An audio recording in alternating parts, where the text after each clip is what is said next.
이렇게 생활하라. 계속해서 우리는 하나님의 율법이 기록된 출애굽기를 배워나가고 있습니다. 들어서 앉아도 돼요. 지난번에는 이스라엘 백성의 삶 가운데서 또 도둑질에 대한 배상법, 또 가축의 관리 부실, 위탁받은 물건의 소홀한 관리로 인한 피해 보상에 대해서 다루었고, 또 이 모든 송사를 위해서 세움받은 재판관들의 책무에 대해서 우리는 살펴보았습니다. 특별히 이 재판관들은 그래요. 우리의 진정한 재판장이신 하나님의 뜻대로만 재판을 해야 된다는 그러한 거룩한 부담이 늘 있었을 것입니다. 하나님의 대리자로서 또 재판관들은 늘 기도하고 사심 없이 공정한 판결과 형벌을 집행해야만 했습니다. 우리 역시 장차 재림하시는 주님과 더불어서 이 세상을 판단하고 다스리는 자리에 있게 될 것입니다. 고린도전서 6장 2절 3절 읽어보겠습니다. 성도가 세상을 판단할 것을 너희가 알지 못하느냐? 세상도 너희에게 판단을 받겠거든 지극히 작은 일 판단하기를 감당하지 못하겠느냐? 우리가 천사를 판단할 것을 너희가 알지 못하느냐? 그러하거든 하물며 세상 일이랴. 우리는 이렇게 주님과 더불어서 세상을 판단할, 거기에다가 천사까지도 판단할 권세와 직무가 우리에게 있음을 우리는 알아야만 합니다. 우리 주님만이 주실 수 있는 지혜와 분별력으로 또 함부로 송사를 하지 말고 또 송사에도 매이지 않는 형통한 삶을 살아가는 저와 여러분 되시기를 우리 주님의 이름으로 축원합니다. 따라합니다. 성인의 행동에는 책임이 따릅니다. 16절 17절 읽습니다. 사람이 약혼하지 아니한 처녀를 꾀어 동침하였으면 납폐금을 주고 아내로 삼을 것이요 만일 처녀의 아버지가 딸을 그에게 주기를 거절하면 그는 처녀에게 납폐금으로 돈을 낼지니라. 아멘. 어떤 총각이 동네 처녀에게 한눈에 반해버린 거예요. 그래서 집요하게 그 처녀를 따라다니면서 구애를 합니다.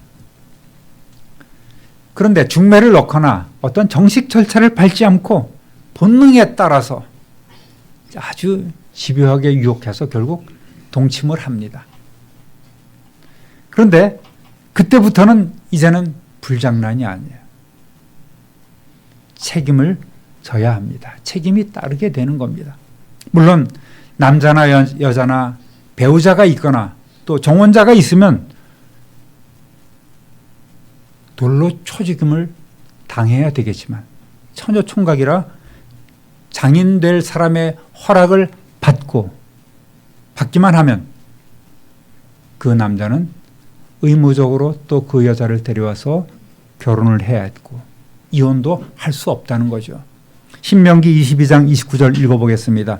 그 동침한 남자는 그 처녀의 아버지에게 은 50세겔을 주고 그 처녀를 아내로 삼을 것이라. 그가 그 처녀를 욕보였은즉 평생에 그를 버리지 못하리라. 아멘. 당시 여자들은 가장, 그러니까 주로 아버지가 되겠죠. 가장에게 하나의 그 재산, 소유로 인정되었기 때문에 남자는 반드시 신부 측에 50세겔에 해당하는 은 50세겔에 해당되는 납폐금, 즉 결혼 지참금을 두고 데려와야 했습니다. 막 데려오는 게 아니에요. 중매가 성립됐다고 해서 데려오는 것이 아닙니다. 은 50세겔이라면 오늘날로 따지면 약 한 2천만 원 정도 되는 그런 적지 않은 돈입니다.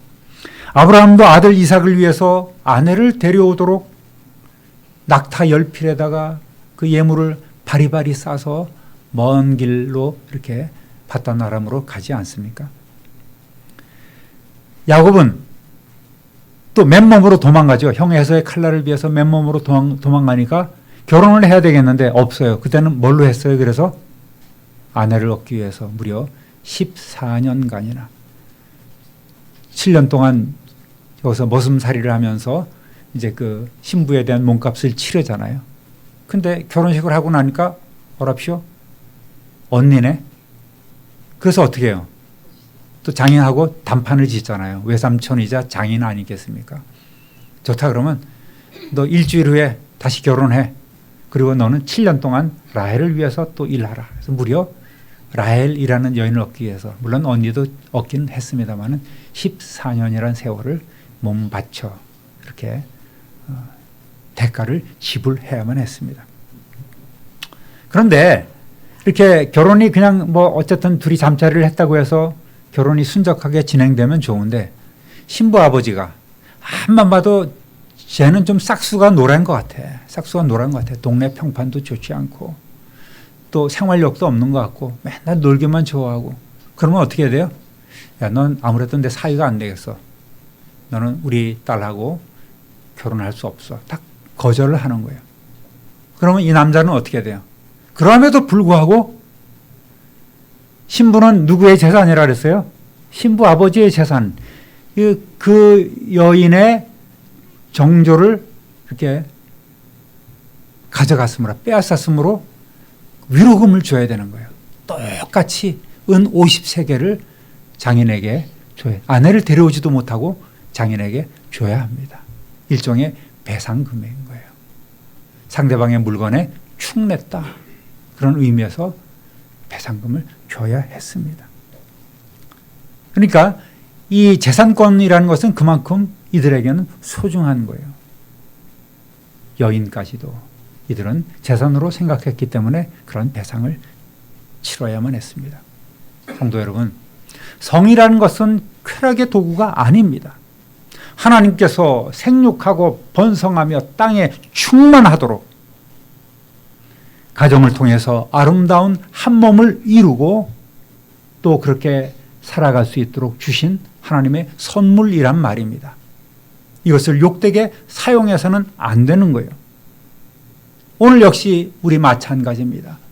우리도 성령의 전인 우리의 몸을 깨끗하게 지키고 마음도 깨끗하게 하고 또 삶도 깨끗하게 가꾸어서 건강한 사회를 이루는 데 앞장서신 그런 성도 되시기를 우리 주님의 이름으로 축원합니다. 따라하겠습니다. 하나님의 권위에 도전하면 죽음입니다. 여기에 세 가지 유형의 종교적인 범죄가 소개되고 있습니다. 이 종교적인 범죄는 뭡니까? 결국은 하나님과 우리 사이를 가로막는, 또 하나님이 주신 그러한 창조 질서를 파괴하는 그러한 죄란 말이죠. 첫 번째는 18절 읽어보겠습니다. 너는 무당을 살려두지 말라. 살벌하죠. 성경에는 다양한 형태의 무당이 존재합니다. 등장합니다. 요술사, 마술사, 술객, 복술과 지혜자, 현인, 신접한 자, 점쟁이, 박수. 박수는 남자 무당을 얘기하는 거예요.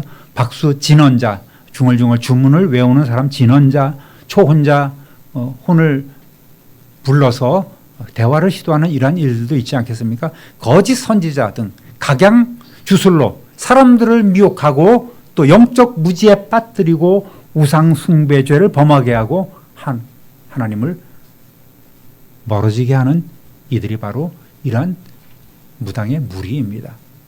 결과적으로 이들은 어두운 권세의 사탄의 하수인으로 하나님의 공동체를 파괴하는 악한 자인 거예요. 그래서 하나님은 이들을 가증하게 여기시고 용서하지 않으시고 그들을 죽이라고 명령하신 겁니다. 신명기 18장 9절에서 11절 읽어보겠습니다. 네 하나님 여호와께서 내게 주시는 땅에 들어가거든 너는 그 민족들의 가증한 행위를 본받지 말 것이니 그의 아들이나 딸을 불 가운데로 지나게 하는 자는 점쟁이나 기륭을 말하는 자나 요술하는 자나 무당이나 진언자나 신접자나 박수나 초혼자를 너희 가운데 용납하지 말라.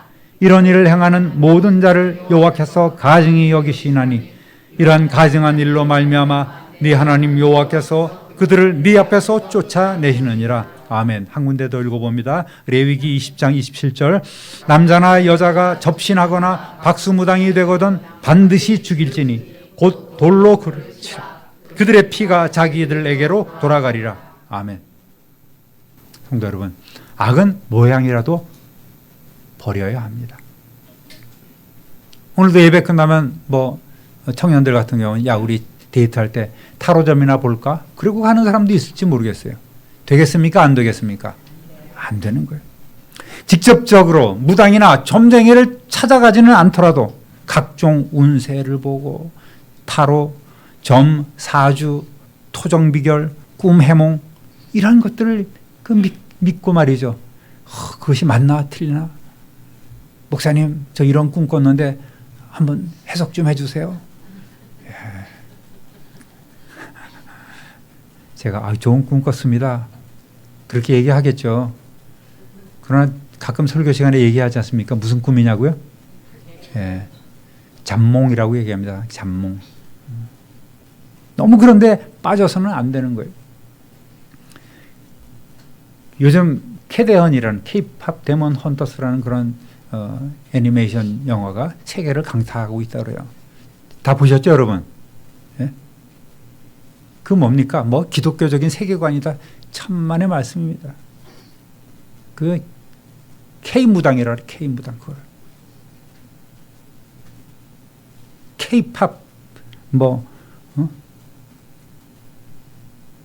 마술사, K-팝 주술사, K-팝 테마사, 그렇게 별명이 있지 않겠습니까? 다 예술이라는 이름으로 사람들의 마음을 무뎌지게 하는 그런 일들이 실제로 있는 거예요. 지상파 이런 걸 보더라도 이런 것들이 참 많이 있습니다. 특히 이 3사 중에서 SBS가 제일 심합니다. 무슨 그런 전보게 하고 연예인들 등장시켜서 전생 체험하게 하고 이런 것들이 참 옳지 않아요. 아주 더러운 행위가 됩니다. 하나님 보시기에 가증한 행위가 되는 거예요.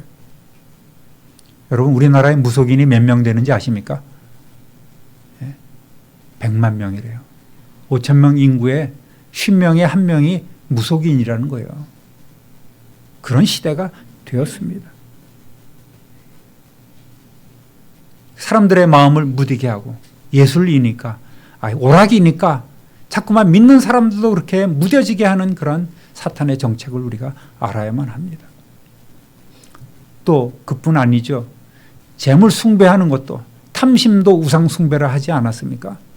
세상 명예 권세를 추구하고 또 오락에 빠지고 스마트폰 아이돌이 그 우상 아니에요? 그 글자 그대로. 우상이란 뜻이듯이 연예인이나 사람을 숭배하는 일들이 있는 거예요. 극단적 사상에 빠지는 행위도 하나님 경외와 믿음을 해치는 죄가 되는 줄 우리는 알아야만 합니다. 19절 읽어보겠습니다. 짐승과 행음하는 자는 반드시 죽일지니라. 짐승과 행음하는 것, 수간이라고 얘기를 하죠. 짐승과 음란한 짓을 하는 것 역시 있을 수 없는 악한 행동입니다. 왜 이런 명령을 내리셨느냐? 실제로 이스라엘 백성 가운데 그러한 일들이 많이 있다는 게 아니에요. 당시 하나님을 모르는 애굽이나 가나안 지역의 민족들은 그들이 신성시 여기는 그 짐승과 교접을 함으로써 자기 자신도 그렇게 신성하게 되고 또 그 짐승과 같은 힘을 가질 수 있다고 믿고 하나의 종교 의식으로 행했기 때문에 이러한 죄악에 빠지지 않도록 경계한 거예요. 이들이 들어갈 가나안은 어떤 곳입니까? 우상 숭배가 만연한 곳 아니겠습니까? 상상할 수 없는 그런 추잡한 일들, 심지어는 인신공양까지 자기 자식들을 불에 태워서 드리는 그런 악행까지도 저지르는 곳입니다. 그렇기 때문에 하나님께서는 미리 모세를 통해서 율법을 주시면서 이렇게 단속을 하고 계시는 거예요. 이런 행위 역시 가정과 성이라는 복을 주신 하나님의 뜻을 거스르고 하나님의 형상을 갖춘 그 인간의 영혼을 파괴하는 짐승만도 못한 악한 행위가 되는 것입니다. 레위기 20장 15절 16절 읽어보겠습니다.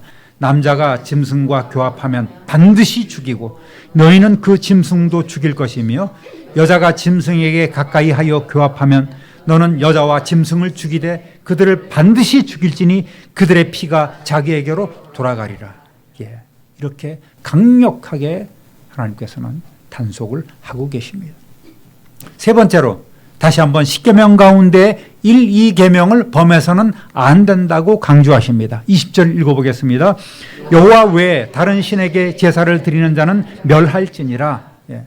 살려두지 말라, 반드시 죽여라, 멸하라. 이렇게 강하게 명령하고 계십니다. 하나님과 우리 사이를 가로막고 있는 어떤 존재나 어떤 가치조차 우리는 과감히 버려야 되는 거예요. 오직 하나님만이 예배 받으시기에 합당하신 분임을 우리는 알아야 합니다. 시편 96편 7절부터 9절까지 읽어보겠습니다. 만국의 족속들아 영광과 권능을 여호와께 돌릴지어다. 여호와께 돌릴지어다. 여호와의 이름에 합당한 영광을 그에게 돌릴지어다. 예물을 들고 그의 궁정에 들어갈지어다. 아름답고 거룩한 것으로 여호와께 예배할지어다. 온 땅이여 그 앞에서 떨지어다. 아멘. 오늘 이 자리에 오신 우리 모든 성도님들도 이러한 마음가짐으로 오신 줄로 믿습니다. 할렐루야. 그저 내 직분이 뭐니까 와서 예배는 드려줘야지, 교회는 나가줘야지, 목사한테 눈도장 찍어야지 하고 나오는 분들은 한 분도 없을 줄로 압니다. 하나님께서 기뻐하지 않아요. 또 따라하겠습니다. 사회적 약자를 보호해야 합니다. 읽어보겠습니다. 너는 이방 나그네를 압제하지 말며 그들을 학대하지 말라. 너희도 애굽 땅에서 나그네였음이라.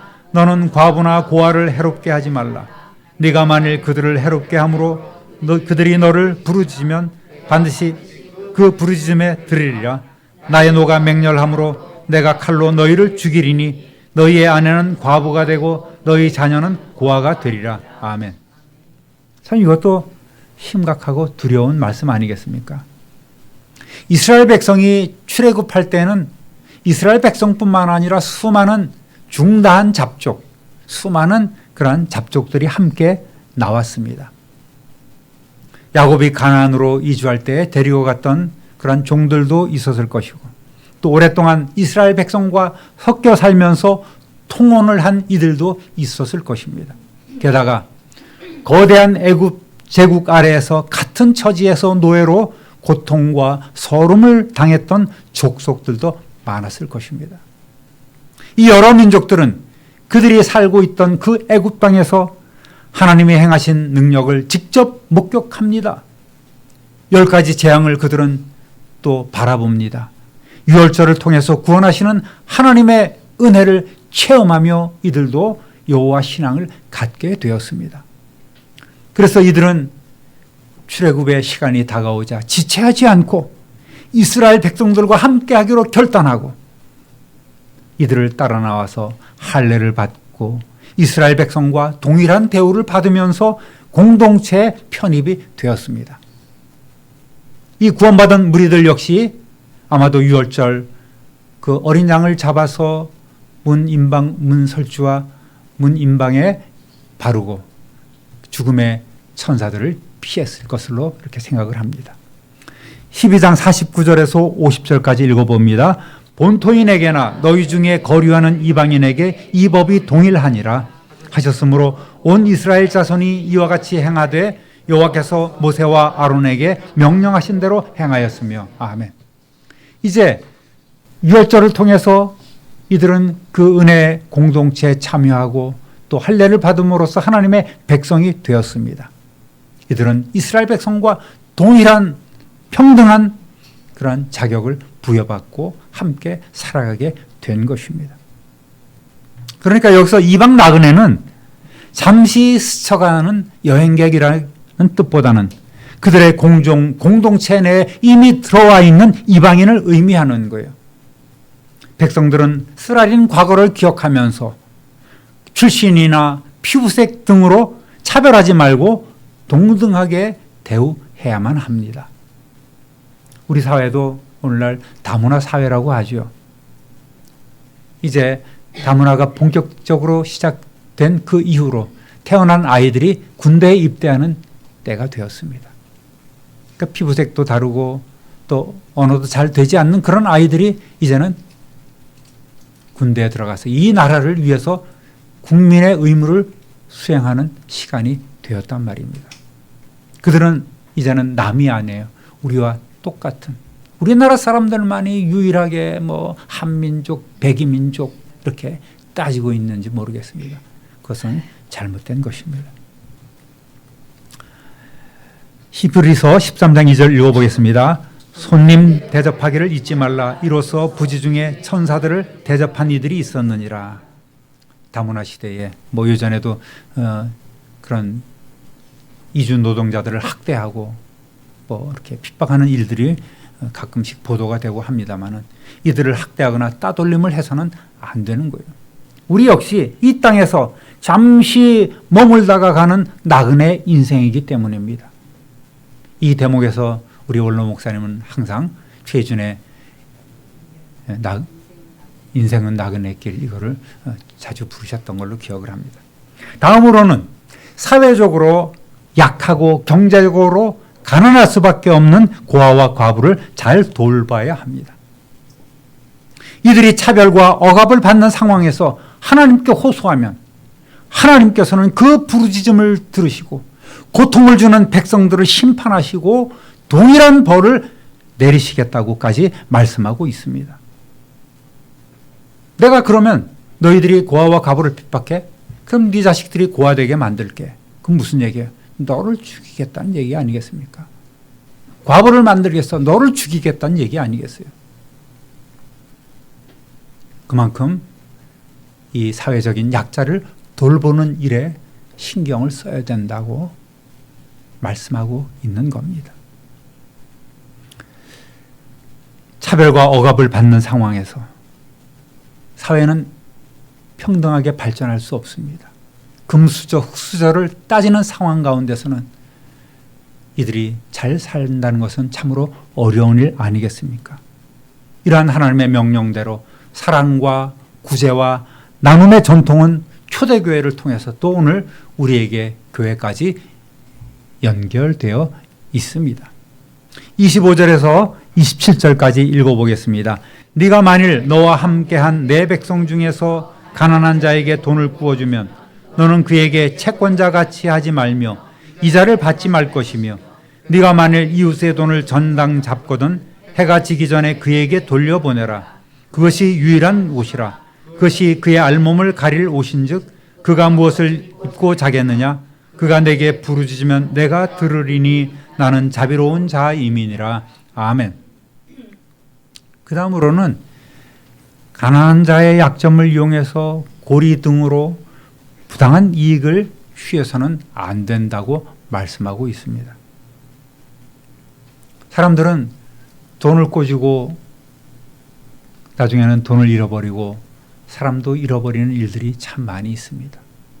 야, 이거 급해. 내가 오늘만 쓰고 내일 돈 나올 때가 있으니까 내일 줄게 하면서 하다 보면 또 사람이 속이는 게 아니에요. 돈이 속이는 것입니다, 사람을. 그러다 보면은 세상 일이 뭐 호락호락 그렇게 쉽습니까? 사업도 어렵게 되고 또 돈의 흐름도 막히게 되는 일들이 있죠. 그러다 보면 사람도 잃고 돈도 잃게 되는 그런 일들이 다가오게 됩니다.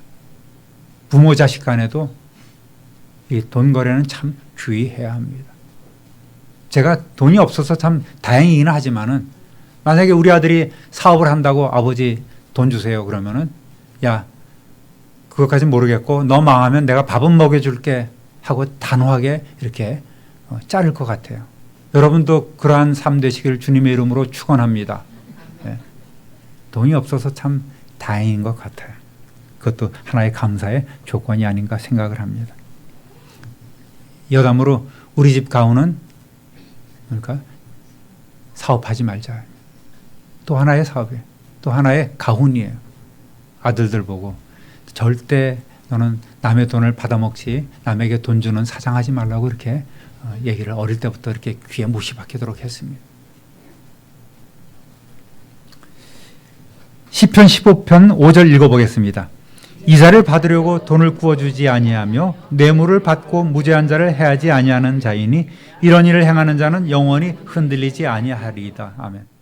의인의 조건 중에 하나가 바로 이렇게 이자를 받으려고 별일을 취하려고 돈을 구워서는 안 된다 얘기를 하고 있습니다.